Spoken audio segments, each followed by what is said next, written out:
자, 오늘은 코로나 얘기 좀 한번 해보겠습니다. 국내 1호 코로나 치료제, 아마 셀트리온이 될 것 같은데, 일단은 환자의 폭증과 무너지는 의료 시스템. 지금 이게 최악의 상황이죠. 대기 중의 상황. 그것도 병원에서 대기 중의 상황, 집에서 대기 중의 사망. 요양병원에는 대기 중에 환자들가 막 사망하고 계시죠. 아무것도 못 해보고. 자, 슬픈 현실입니다. 자, 세계인 중에 100명에 1명이 이미 코로나 환자였대요. 벌써 8천만 명이 넘어섰고, 증가 속도로 봐서는 우리도 어떻게 될지 모르죠. 자, 병상이 아주 부족했어요. 저도 사실 영상 생각하고 이러지 못하는 게, 중증 환자가 너무 많아져가지고요. 진짜, 집에 오면은 그냥 잠만 자고 막 이랬어요. 근데 조금, 이제는 뒤늦었지만 좀 늘어나는 중환자 병상, 박예병원, 일산병원, 현대병원, 부천 순천향대병원 이런 것들이 수도권에 막 합류하고 있어가지고 병상이 조금 좀 늘어나고 있습니다. 중환자 병상이 그래도 아직 부족한 상황이지만 늘어나고 있다. 자, KBS 보도 같은 데는 중환자 병상이 몇 개 남았다, 10개 남았다는데 실제는 없어요. 그러니까 이거는 통계적으로 그냥 카운트한 거고 실제로는 거의 없는 상황이에요. 어쨌든 늘어나고 있다는 좀 그나마 긍정적인 상황. 의료인들의 봉사도 잇따르고 있습니다. 간호사들, 의사들 현장으로 막 지원을 많이 하고 있죠. 자, 저희 의협에서 막 문자 오거든요. 의사협회에서. 자, 근데 서울 선별진료소 의사 모집, 남양주 현대병원 의사 모집 이렇게 와요. 근데 이거 완전 봉사라고 해서 완전 돈을 아예 안 주는 거 아니에요. 돈을 좀 줘요. 한 두세 시간 있다 보면은 마감 이렇게 문자가 와요. 그만큼 지원이 많다는 거죠. 근데 일부는 이분들이 정말 고마우신 분들이죠. 지원해 주니까 지원해 주시고 하는데, 근데 문제는 오히려 이미 코로나 전담병원에 있는 간호사들은 페이가 이분들에 비해서 너무 적어요. 너무 거의 3분의 1 수준이라고 하니까. 근데 실제 맞거든요. 실제 3분의 1 수준이에요. 이 파견 간호사가 이 현장 간호사보다 일을 3배 더 하냐? 아니에요. 오히려 현장 간호사들은 그쪽 병원에 있던 사람이어서 그 병원 시스템도 훨씬 잘하고 있고 훨씬 더 능숙한 분들이 많아요. 근데 페이는 3분의 1밖에 못 받고 있어요. 이건 문제 있죠. 이분들을 좀 챙겨줘야 됩니다. 이미 코로나 전담병원에 있는 간호사들, 지금 중환자 늘어서 이 사람들 엄청 고생하고 있어요. 이거는 조금 사회적으로 공론화되고 있기 때문에 아마 조금 긍정적인 소식이 좀 들리지 않을까 싶습니다. 자, 셀트리온 이야기 갑니다. 자, 여당 대표가 막 나서고 있죠. 셀트리온에 찾아가서 사진도 좀 찍히고 있고, 지금 데이터 막바지 정리 작업 중에 12월 23일까지 데이터 다 모아서 내라. 크리스마스 정리하면 되지 않나 했는데 안 했더라고요. 그리고 정리가 시간이 좀 걸리고 있는 것 같아요. 아마 연휴가 끝나고 올해 연말 안에 신청한다고 하니까 다음 주 중에는 어느 정도 결과를 좀 낼 수 있지 않을까 싶어요. 저는 요거 그래도 임상적으로 효과가 있다고 나올 거라고 믿고 있어요. 확신한다고는 얘기는 할 수 없지만은 긍정적인 결과를 도출해낼 거라 보고 있습니다. 자, 그리고 요 얘기를 좀 해볼게요. 이거 저한테 몇 분 물어보시던데, 긴급 치료 목적의 긴급 사용 승인, 이거 부작용이 없는 약들에서 의사가 신청을 하면은 약을 사용할 수 있게 해주는데요. 사실은 대부분의 의사들은 요거를 급하게 아예 완전 승인되지도 않은 거를 복잡한 절차와 승인되지도 않은 거에 대한 부담감 때문에 일부러 나서서 하진 않아요.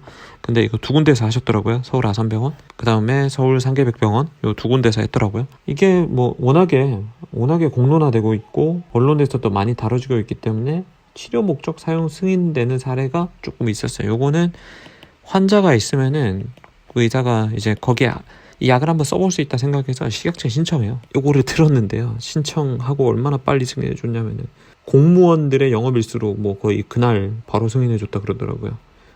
굉장히 빨리 승인해 줬죠. 임상 중인 약에 대해 승인해 주는 건 부담이 있거든요.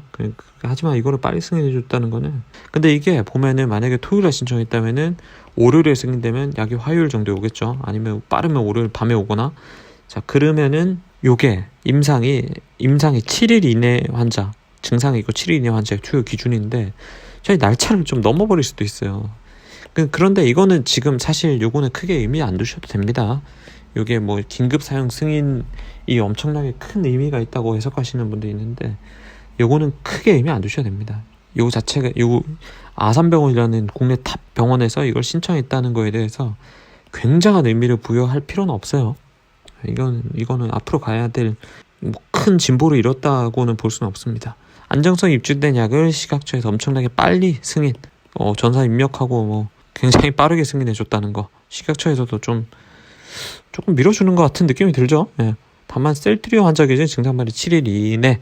그래서 약이 좀 도착하는 시간이 늦어지면 약효가 좀 떨어질 수 있다. 뭐 이 정도 판단하고요. 영국에서 당체 치료제 임상을 했네, 시작하고 있네, 이제 일상하고 있고, 이런 거 보면은 한국이 동일 그룹에서 3위권으로 질주하고 있죠.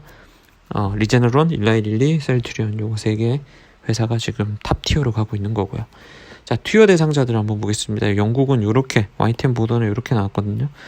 자, 요게 앞으로 핵심이 될 거예요. 초기 환자나 의심 환자들에게 즉각 투입해서 확산세를 억제. 자, 요거거든요. 요거 누누이 얘기하지만 요게 포인트입니다. 자, 치료제 미래를 볼 때는 앞으로 요 3가지 그룹이 있었죠. 입원한 중등증 환자, 얼마 전에 ANM에서 별 효과가 없었다고 나왔고, 지금 셀트리온 임상이 거의 이런 초기 중등증 이하의 환자들, 그리고 앞으로 미래는 요거 예방적 목적 투여, 초기 극초기 예방적 목적 투여, 노출되고 예방적 목적의 투여, 요게 앞으로 가야 될 방향이고, 제가 셀트리온 관계자들 만나서 들은 얘기가 요거를 굉장히 하고 싶어요. 요거 연구를 아직은 진행은 안 되고 있긴 하지만, 요것도 앞으로 진행하려면 조금 문제점이 몇 개 있는데요. 이게 초기에 만약에 이게 처음 디자인이 우리나라에 있는 생활치료센터에서 요 디자인을 구상을 했어요. 근데 생활치료센터에서는 좀 하기가 힘든 게 의료기관이 아니잖아요. 의료기관이 아니고, 잘 보시면은 생활치료센터에 의료기관이 아닌 거, 응급상황에 대한 대처에 대한 승인, 이 생활치료센터를 맡아서 관리해주는 의료기관이 있는데 바뀌어요. 계속. 이거 진짜 웃깁니다. 이것도 계속 바뀌어요. 어디서 맡아서 하다가 어디서 맡아서 하고 막 바뀝니다. 한번 기사 한번 확인해 보세요. 이거는 그러니까 뭔가 오래 담당해서 해야 될 사람이 없어요. 생활치료센터에서는 좀 제가 볼 때는 이거 진행하기 힘들지 않을까 싶습니다. 지금 당장은 뭔가 법도 바뀌어야 되고 바뀔 게 많죠. 자, 12월 22일에 NEJM에 기사가 하나 실립니다. 저널이 오리지널 아티클이 하나 실려요. 일라이릴리의 항체 치료제가 입원 환자에게는 효과가 어떨까라는 주제. 이거는 이미 알려졌듯이, 야, 얘는 바이러스도 빨리 줄여주고, 입원의 위험도도 줄여주고, 응급실 방문도도 줄여준다.